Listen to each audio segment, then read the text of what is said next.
Vamos a hacer una especie de recuento final sobre lo que ocurrió en la epidemia para destacar las características fundamentales de cómo lo experimentamos en el país y sobre todo también tener una perspectiva de lo que ocurrió en otros países para tener una noción clara de cómo se presentó en México y en parte cómo fue la respuesta. Tenemos la información gráfica. Esta es nuestra curva epidémica de agregación semanal, muy conocida ya por todos ustedes. Y lo que vemos es que característicamente en México se presentaron estas 4 olas o 4 ciclos o 4 picos epidémicos. En otras regiones del mundo llegaron a ser 5, 6 o 7. Esto no tiene mayor implicación que la situación de que en cada una de estas oleadas epidémicas hubo una situación de estrés, una situación, por supuesto, de preocupación, pero también de reto para el Sistema Nacional de Salud para poder enfrentar el problema. Esto lo hemos dicho muchas veces, es un hecho conocido y constatado y constatable por todas y todos los mexicanos. Arrancamos la epidemia con un sistema de salud que estaba en ruinas, producto de un desmantelamiento progresivo a lo largo de los últimos 30 o 40 años. Por eso fue crucial arrancar con la posibilidad de reducir la velocidad de contagios con medidas extremas, que en su momento en México le llamamos la Jornada Nacional de Sana Distancia. Esto lo que nos permitió, y estos fueron siempre los objetivos técnicos, fue reducir la transmisión, hacer más lenta la propagación territorial de la epidemia y con ello ganar tiempo para poder poner en funcionamiento unidades especiales COVID conforme fuimos haciendo la reconversión hospitalaria. Como se puede ver en el perfil de la epidemia, el perfil está representado por esta imagen. La primera oleada es una oleada donde la curva epidémica fue sumamente plana comparado con lo que ocurrió en otros países del mundo en esa misma temporada, al inicio de la epidemia, pero también se puede ver de manera muy clara y dramática con la comparación de las otras olas epidémicas sucesivas. La primera ola muy plana, producto de las intervenciones de salud pública que nos permitieron ganar tiempo para poder habilitar los hospitales y atender a todas las personas. Posteriormente tuvimos la oleada de la variante Delta, que fue la más agresiva, como lo mostraré en el dato de mortalidad y de hospitalización. La tercera ola con algunas de las otras variantes y finalmente la oleada de Omicron, que pueden ver fue 3 veces más grande que la tercera ola, pero afortunadamente ya estábamos en una alta cobertura de vacunación y la cantidad de hospitalizaciones y defunciones fue considerablemente más baja. En las últimas 5 semanas, como lo revelamos hace una semana, hemos tenido ya una reducción muy sostenida de la epidemia. Llevamos más de 3 meses donde tenemos una reducción invariante.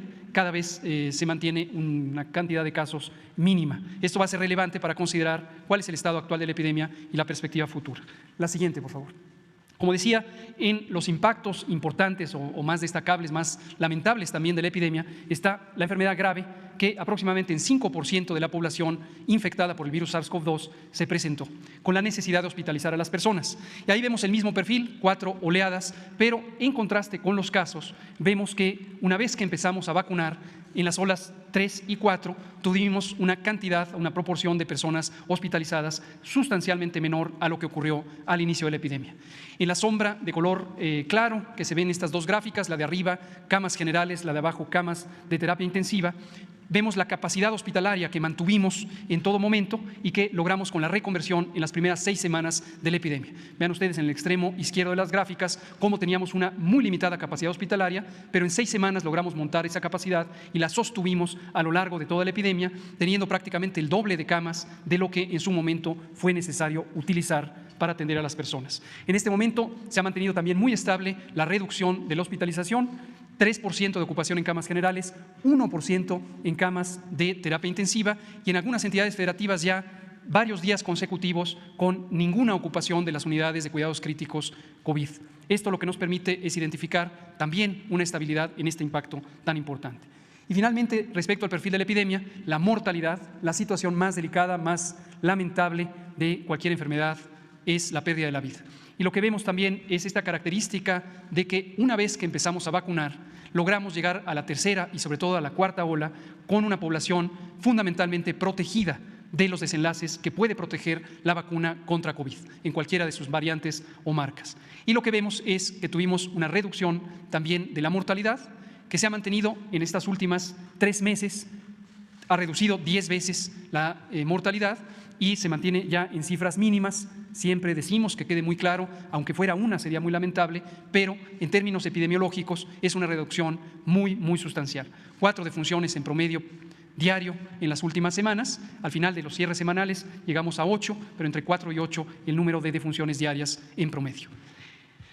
Vamos entonces ahora a ver la vacunación. La vacunación, como se sabe, se presentó un programa, una estrategia desde diciembre, el 8 de diciembre de 2020. Iniciamos la vacunación en 2021. En 2020, de hecho, el día de Nochebuena, el 24 de diciembre, y no hemos parado de vacunar, como se ve en esta gráfica, que tiene una línea continua diagonal, en donde es el ritmo que hemos mantenido la vacunación a lo largo de todo este tiempo. Hemos puesto ya casi 200 millones de dosis en 85.8 millones de personas. Esto es tan solo para el esquema primario. Y esto nos ha permitido llegar, la siguiente por favor, a una cobertura general de 87% de la población elegible, de 14 años en adelante, y para la población adulta de 90%. Esto permite alcanzar un grado de inmunidad poblacional muy alto, que es precisamente lo que permite tener una lenta propagación, pero además una protección muy importante contra los desenlaces graves. Por su parte, iniciamos los refuerzos hace ya varios meses y hoy tenemos los operativos especiales en el mes de abril para alcanzar una cobertura óptima también de los refuerzos en todas las personas que recibieron el esquema primario de 1 o 2 dosis. Y seguimos llamando a la población a que aproveche este mes de abril para lograr vacunarse si es que no lo ha hecho o no ha recibido el refuerzo. Hasta el momento, 56% de cobertura en los refuerzos. Esto es 45.7 millones de personas que ya han sido vacunadas con el esquema de refuerzo. Y en el operativo abril, si contabilizamos lo que hemos puesto desde el inicio del mes de abril, son 6.3 millones de dosis, principalmente de refuerzo. 500,000 todavía fueron dosis del esquema primario, personas que no se habían vacunado, pero ya fueron vacunadas, y 5.8 millones en el esquema de refuerzo. Ya para terminar, hacemos un anuncio de abrimos el registro para la vacunación universal de niñas y niños de 12 años en adelante. El registro estará abierto a partir de este próximo jueves, 28 de abril, y se trata de que no solamente niñas y niños con comorbilidades, como lo hemos venido haciendo desde hace 4 meses y medio, sino también todos los niñas y niños sanos de 12 años en adelante ya van a ser disponibles las vacunas para que las reciban. Cobertura universal a partir de los 12 años. Lo penúltimo que quiero comentar son 2 elementos. ¿Cuál fue el impacto general en México? Como lo fue en cualquier otra parte del mundo, un impacto muy lamentable. Nunca es deseable una pandemia, nunca se sale victorioso o satisfecho de haber vivido una pandemia. Lo importante es haber tenido la decisión, la capacidad y la claridad para actuar de manera inmediata y oportuna, haber reducido los impactos de una epidemia que es inevitable para el mundo entero, la más grande epidemia en los últimos 100 años, y que afectó a toda la población del mundo, a todos los 7.000 millones de habitantes del mundo. Y en cada país establecimos las acciones necesarias para reducir estos impactos. Primero, como ya dijimos repetidamente, reducir la transmisión, aplanar la curva y lograr tener la capacidad de respuesta. Segundo, haber atendido a todas las personas que lo necesitaron en las unidades hospitalarias. Tercero, cuando apareció, porque se logró desarrollar la vacuna, haberla aplicado, y estuvimos entre los primeros 10 países del mundo que empezaron a vacunar a su población. Y hemos logrado, como dije, ya una cobertura muy grande. Esto se refleja en los impactos, que los podemos ver en esta tabla que aquí hemos presentado también repetidamente, sobre la comparación con todos los países del mundo. En esta tabla aparecen los primeros 30 en orden de mortalidad, cuántas defunciones ocurrieron por millón de habitante, y podemos ver que de los primeros 30, México quedó hasta el momento en el lugar 28 dentro de esos primeros 30. ¿Y con qué nos estamos comparando? Con los países que aparecen en esta tabla, y ustedes pueden ver en la región, si la hacemos un poquito más grande, por favor, en la región de América hay varios países que desafortunadamente tuvieron estos impactos más grandes. Perú, por ejemplo, podemos ver también Brasil, desde luego, un segundo país más poblado de la región. Vemos también otros países en la región europea que tuvieron impactos más grandes. Chile en lugar número 16, Estados Unidos en el lugar número 17 de mortalidad, Armenia, Argentina dentro de la región, Colombia dentro de la región, Trinidad y Tobago también en nuestro continente, en otras regiones Bélgica, Italia, Grecia, Paraguay en nuestro continente, Reino Unido de Gran Bretaña en la región europea, y entonces vemos ya a México y posteriormente Rusia, Ucrania como los países dentro de este primer bloque de 30. Esto lo dejamos claro, como lo hemos repetido muchas veces, nunca es deseable tener ni una sola defunción, pero también consideramos que es importante que la población tenga claridad de cómo contendió México y cuáles fueron los resultados. Se propagó durante una parte muy larga de la epidemia una mentira construida de que éramos el país con la 4ª mortalidad más grande del mundo.